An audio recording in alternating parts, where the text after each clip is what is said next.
un questionnement qui était vraiment intéressant et qu'on a repris de l'étude Stéréotypes et handicap parce qu'il avait été marquant, c'est la perception de l'engagement. Alors une petite parenthèse, c'est très important parce qu'en psychosocial, on considère qu'il peut y avoir un lien très fort entre la représentation sociale que j'ai d'un objet et puis un comportement pratico-pratique. On le démontre dans la médecine, on le démontre sur les comportements alimentaires par exemple. Et là, la question est de savoir, est-ce que la façon dont je me représente de façon très très abstraite, l'engagement de l'entreprise au sens large en faveur de certains aspects, est-ce que ça peut impacter les stéréotypes? Alors on verra ce lien après, mais d'ores et déjà, ce qui est intéressant, c'est de voir qu'on les a questionnés sur différents types d'engagement avec un questionnement un peu scolaire de mettre une note sur 10, ce qui marche toujours très bien.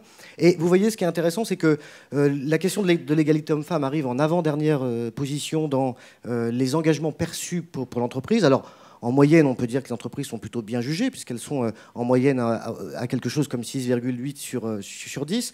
Mais quand même, l'égalité homme-femme arrive après, par exemple, l'investissement ou l'engagement sur l'origine ou sur le handicap. Et autre résultat qui est probablement le plus fort, c'est si vous regardez la colonne des différences, c'est sur l'égalité homme-femme que la différence d'opinion entre les hommes et les femmes est la plus forte. Alors, on avait mis un sous-titre au début, enfin j'avais mis un sous-titre au début qui s'appelait « Les hommes qui dénient ou les femmes qui exagèrent ». Bon, c'est un peu ça, mais on ne saurait pas vous dire. Est-ce que c'est les hommes qui minimisent cela ou est-ce que c'est les femmes qui l'exagèrent? Peut-être que c'est un peu des deux. En tout cas, on est quelque part entre les deux, puisqu'on est sur du déclaratif et du perceptif. Mais vous voyez que d'ores et déjà, on voit bien que le discours sur la perception de l'entreprise est différent chez les hommes et chez les femmes. Ensuite, on a voulu savoir quel était le sentiment global de discrimination que ressentent ces hommes et ces femmes dans leur entreprise. Alors, on leur a posé une dizaine de questions sur comment ils ressentent l'égalité homme-femme dans leur entreprise.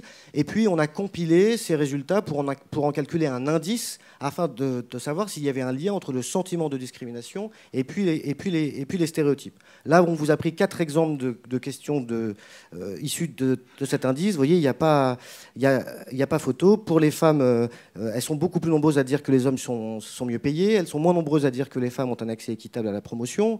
Elles sont plus nombreuses à dire que les supérieurs hiérarchiques favorisent les hommes. Et elles sont plus nombreuses à considérer qu'il est plus difficile de devenir un cadre dirigeant quand on est une femme.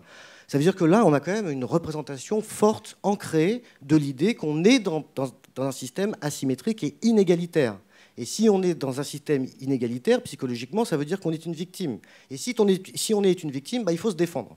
Et on va se défendre contre les hommes, contre la structure, et vous allez le voir qu'on peut aussi se défendre, paradoxalement, contre soi-même, avec des auto-stéréotypes, c'est-à-dire avec des images de soi qui peuvent devenir négatives, ce qui évidemment peut avoir un impact sur la confiance en soi, sur l'investissement et sur l'autocensure. Et puis on leur a posé la question de façon plus concrète, avec une question assez amusante, enfin amusante, ça n'a fait rire que moi, mais on leur a dit, voilà, imaginez que dans votre entreprise, c'est Michel, c'est ça? Donc Michel sans eux gagne 3 000 € par mois. Est-ce que si le poste de Michel était occupé par une femme à compétences égales, quel serait le salaire de cette femme? Et on leur a demandé pour leur entreprise et en France en général pour savoir s'ils avaient une représentation assez réaliste de l'écart de salaire en France. Alors vous voyez que de façon très intéressante, dans toutes les entreprises, on trouve que ça va mieux qu'ailleurs. Partout. Dans les 6 entreprises qui ont vraiment participé à cette question, on donne un écart de salaire homme-femme qui est plus restreint que l'écart de salaire réel et que l'écart de salaire perçu en France. Ça s'appelle l'optimisme irréaliste. C'est-à-dire que pour aller bosser le matin, il vaut mieux imaginer qu'on est dans une entreprise qui va mieux que les autres, parce que sinon on a un peu de mal à se lever. Donc on a d'abord cet effet de perception optimiste de l'entreprise dans laquelle on est. Et c'est plutôt une bonne chose. Il vaut mieux se tromper dans ce sens-là plutôt que dans l'autre. Bon. Et le deuxième résultat qui est intéressant, c'est qu'on est encore à mi-chemin entre le déni ou l'exagération. Pour l'entreprise, les hommes disent cette femme ne gagnerait que 4% de moins, et les femmes disent elle gagnerait 11% de moins. Si vous regardez les scores pour le national, on retrouve à peu près le même écart, on a 6 points d'écart. Notez quand même que les femmes sont plus réalistes, puisque l'Observatoire de la parité de 2011 donne un chiffre à compétences égales de moins 18,9%. Bon. Ça veut dire que, alors c'est un calcul qui est toujours compliqué et qui donne lieu à des polémiques, mais on a quand même ici, a priori, les femmes managers qui ont une estimation plus réaliste que les hommes. Ce qui est intéressant, c'est quand même de voir qu'il y a une vraie différence, et ça c'est également ressorti dans le cadre des entretiens, entre la vision, enfin les constats des hommes et des femmes sur l'égalité homme-femme, justement dans l'entreprise. C'est-à-dire que globalement, les hommes disent tout va à peu près bien. Ils sont très peu à identifier qu'il y ait des freins à l'égard des femmes, alors que les femmes sont beaucoup plus pessimistes en disant qu'il y a encore des vraies inégalités, aussi bien en matière de promotion, d'accès à des fonctions de cadre dirigeant que de rémunération. Donc il y a vraiment une opposition pour le coup entre les deux sexes sur ce sujet. Alors ensuite, on les a questionnés plus directement sur le vécu. C'est-à-dire que est-ce que vous avez déjà été victime de discrimination? Est-ce que vous avez déjà été témoin de discrimination? On ne va pas dire que c'est la zone noire de l'étude, mais c'est la zone grise. Alors très clairement, vous voyez que les femmes nous disent à 27% avoir été au moins une fois victimes de discrimination dans leur entreprise. C'est-à-dire qu'on est à un peu plus d'un quart des femmes managers qui font cette déclaration contre 14% des hommes, donc l'inverse.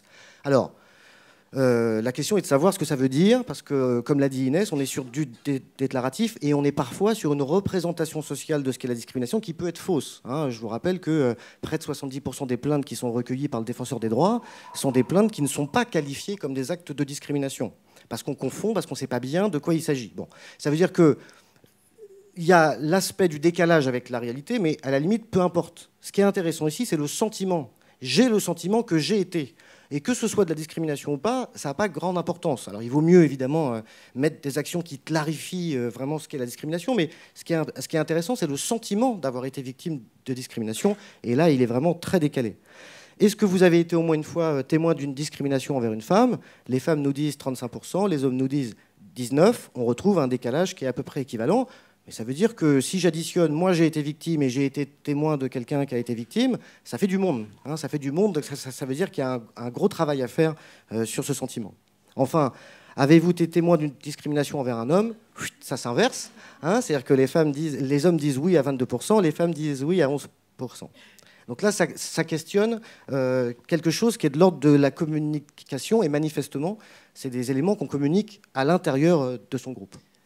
Alors, ce qu'on constate aussi quand on affine un petit peu les résultats et qu'on les croise avec toujours les entretiens, la question du manque d'exemplarité dans le langage et du sentiment de certaines femmes de vivre dans des univers très masculins, où il y a des plaisanteries machistes, où il y a des écarts de langage, augmente considérablement ce sentiment de discrimination. Donc, on n'est pas systématiquement sur des actions qui ont eu un effet négatif, c'est-à-dire on leur a refusé une promotion, mais ça peut être également le fait pour elles d'évoluer dans un univers qu'elles considèrent comme étant agressif ou en tout cas dénigrant à leur égard. Donc c'est vrai qu'il y a un vrai champ de travail sur la question de l'exemplarité dans le langage que l'entreprise doit garantir sur ce sujet-là, mais comme sur d'autres.